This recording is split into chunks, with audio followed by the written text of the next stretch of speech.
نبی نے فرمایا میری امت میں اگر چھانٹو، میری امت کے لوگوں کو تلاشو، میری امت کو اگر دیکھو تو 3 قسم کے لوگ ایسے بھی پائے جائیں گے جو اگر جلسہ کریں تو ان کا جلسہ قبول نہیں ہوگا، اگر درود پڑھیں تو ان کا درود قبول نہیں ہوگا، اگر تقریر کریں تو ان کی تقریر قبول نہیں ہوگی، اگر نماز پڑھیں تو ان کی نماز قبول نہیں ہوگی، اگر روزہ رکھیں تو روزہ قبول نہیں ہوگا، اگر زکوٰۃ دیں تو زکوٰۃ بھی قبول نہیں ہوگی۔ بات پکی کرنے کے لیے اگر اجازت ہو تو حدیث بھی پڑھتا چلوں، لوگوں ذرا سنو، نبی فرماتے ہیں قال قال رسول اللہ صلی اللہ تعالی علیہ وسلم ثلاثہ لا يدخلون الجنہ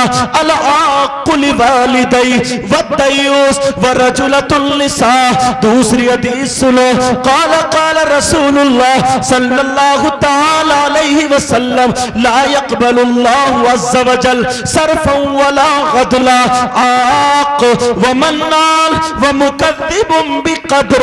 یہ مولانا سلمان صاحب بیٹھے، اچھے عالم ہیں، ان سے پوچھو حدیث ہے کہ نہیں، پرانے عالم بیٹھے ان سے پوچھو، میں حدیث پڑھ رہا ہوں اور نبی کی بات غلط نہیں ہو سکتی۔ نبی فرماتے ہیں میری امت میں 3 طرح کے لوگ ایسے ہیں جن کی کوئی عبادت قابل قبول نہیں، کتنی نمازیں پڑھیں، اگر روزہ رکھیں تو جلسہ کرے عرس کریں، وہ جلسے میں آنے والے عرس کرنے والے ذرا ان کے نانا کا پیغام سنتے چلو، ہمارے نانا کا پیغام سنتے چلو تاکہ تم سے مسٹیک نہ ہو۔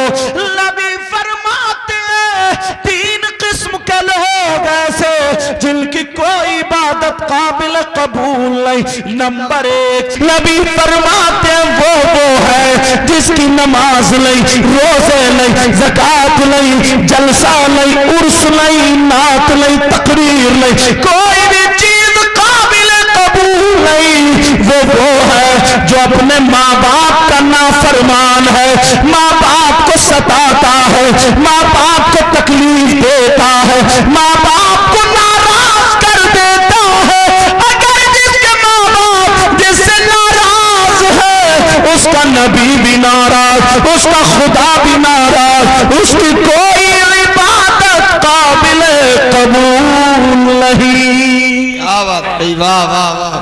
عرس کرتے سبق لے کے جانا، کم سے کم جو اٹیک ہے وہ پتا تو چلے ہمیں۔ اب جتنی کمیاں ہیں میں کرامتیں رک رک کے سناؤں گا، معجزات بھی جو ہمارے اندر کمیاں وہ سناؤں، کیونکہ میری تقریر زیادہ تر اصلاحی ہوتی۔ سمجھ میں آ رہی بات؟ اگر کوئی ماں باپ کا نافرمان ہے، چاہے وہ مولانا ہو، چاہے وہ امام ہو، چاہے وہ مقتدی ہو، اس کی عبادت قابل قبول نہیں ہے۔ اب پہلا سبق یہ ہے دادا میاں کے یہاں سے تمہیں یہ توبہ کر کے جانی پڑے گی، تمہیں یہ عہد لینا پڑے گا، تمہیں یہ وعدہ کرنا پڑے گا، انشاءاللہ جا کر کے ماں باپ سے تو معافی مانگیں گے، اور آج کے بعد ماں باپ کو ستائیں گے نہیں۔ بولو انشاءاللہ، ہاتھ اٹھا سب لوگ، ہاتھ اٹھا کے بولو انشاءاللہ۔ نبی فرماتے 3 قسم کے لوگ ایسے جن کی کوئی عبادت قابل قبول نہیں۔ آج اللہ والے کی بارگاہ میں ایک توبہ اور کرانا چاہتا ہوں۔ بہت اچھا، سننا چاہ رہے بیٹا؟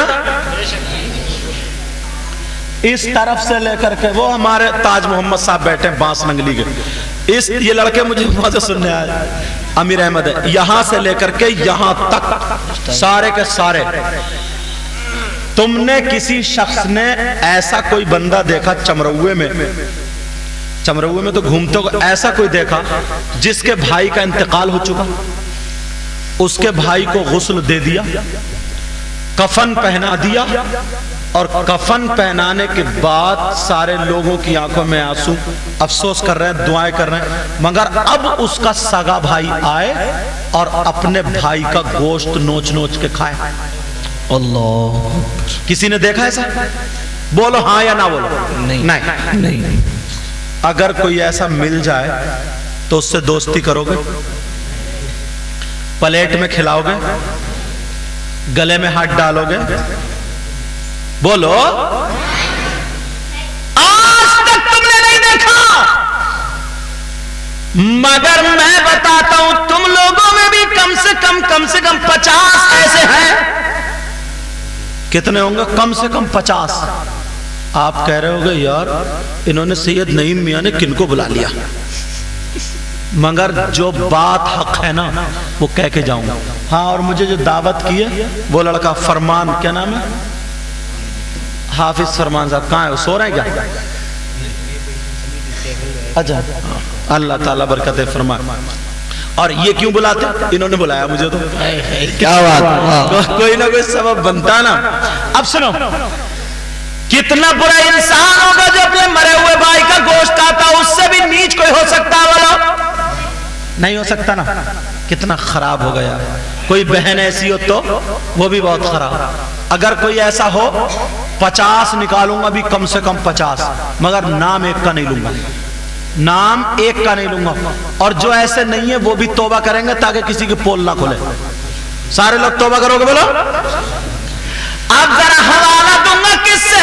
ایسے حوالہ دوں گا جو کاٹے سے کٹے ہی نہیں، چھینی لے کے کاٹے تب بھی نہیں کٹے۔ علماء ہے، اگر غلط بولوں گا تو پکڑ لیں گے، اس لیے جو بات کہوں گا ذمہ داری سے کہوں گا۔ سنو، بسم اللہ الرحمن الرحیم، ولا یغتب بعضکم بعضا ایحب احدکم ان یأکل لحم اخیہ میتا فکرہتموہ۔ ان سے پوچھو یہ قرآن کی آیت ہے کہ نہیں ہے؟ سارے کے سارے کہیں گے ہے، اس لیے میں بھی حافظ قرآن ہوں۔ اپنے گھر جا کر کے قرآن میں دیکھ لینا، ترجمہ میں کر رہا ہوں۔ اللہ فرماتا ہے اگر کوئی آپس میں غیبت کرتا ہے، اگر کوئی چغلی کرتا ہے، اگر کوئی ایک دوسرے کی پیٹھ پیچھے برائی کرتا ہے، غیبت کرنے والا، چغلی کرنے والا ایسا ہے جیسے مرے ہوئے بھائی کا گوشت کھانے والا۔ اللہ، قرآن غلط ہو سکتا ہے کیا؟ اب ذرا دھیان دیو، چوراہے پہ کتنی چل رہی، ارے یار وہ ایسا وہ ایسا وہ ایسا، ارے کتنی غیبت کر رہے ہیں آج، کتنے لوگ چغلی کر رہے ہیں۔ تم ہی نہیں، مولانا لوگ بھی، ہم لوگ بھی پھنسے ہوئے ہیں۔ اللہ مجھے بھی عمل کی توفیق عطا فرمائے۔ ان کو کسی ایک شاعر، کسی ایک مولانا کسی کو مدعا بنایا، بس شروع۔ ارے غیبت کرنا، اللہ فرماتا ہے کسی کی آپس میں غیبت مت کرو۔ کیا کوئی پسند کرے گا کہ مرے ہوئے بھائی کا گوشت کھانا؟ مفہوم اس کا ترجمہ یہ ہے، غیبت کرنا ایسا ہے جیسے مرے ہوئے بھائی کا گوشت کھانا۔ اللہ، اب کتنے لوگ غیبت کرتے؟ 50 ہوں گے، 50 سے زیادہ ہوں گے؟ زیادہ ہوں گے۔ یار قرآن کی بات تو غلط نہیں ہو سکتی۔ آج اللہ والے کی بارگاہ میں اگر توبہ کر لو نا تو میرا نذرانہ وصول ہو جائے گا۔ میرا نذرانہ، توبہ کرو گے نا، اچھائی کے لیے ہے نا، ہاتھ اٹھا کے توبہ کرو سب۔ بولو یا اللہ، ہم اپنے گناہوں سے توبہ کرتے ہیں، مولا ہمارے گناہوں کو معاف فرما دے۔ آج کے بعد کسی کی غیبت نہیں کریں گے، کسی کی چغلی نہیں کریں گے، پیٹھ پیچھے برائی نہیں کریں گے۔ رکھ لو، رکھ لو۔ اے اللہ، انہوں نے تیرے مقبول بندے کی بارگاہ میں اس محفل میں مجھ سے حدیث قرآن کی آیت سن کے اے اللہ توبہ کی ہے، مولا یہ تیرے ہی بندے، تو انہیں معاف فرما دے۔ اے اللہ کسی طریقے کی بھول چوک غلطی ہو گئی تو معاف فرما دے۔ میرے مولا کریم ہے، کرم فرما، رحیم ہے، رحم فرما، فضل فرما۔ خالی نمازی پڑھ لینا، یہ سب کام کر لینا یہی نہیں، مسلمانوں کے لیے اور بھی بہت ساری چیزیں بہت ضروری ہیں۔ ابو اللیث سمرقندی لکھتے ہیں، حضرت ذکر للذاکرین پڑھیں گے تو اس میں ملے گا، اور بھی کتابوں میں، اور غالباً امام محمد غزالی بھی لکھتے ہیں۔ کیا لکھتے ہیں؟ ابو اللہ سمرقندی کی تو میری نظر سے گزری،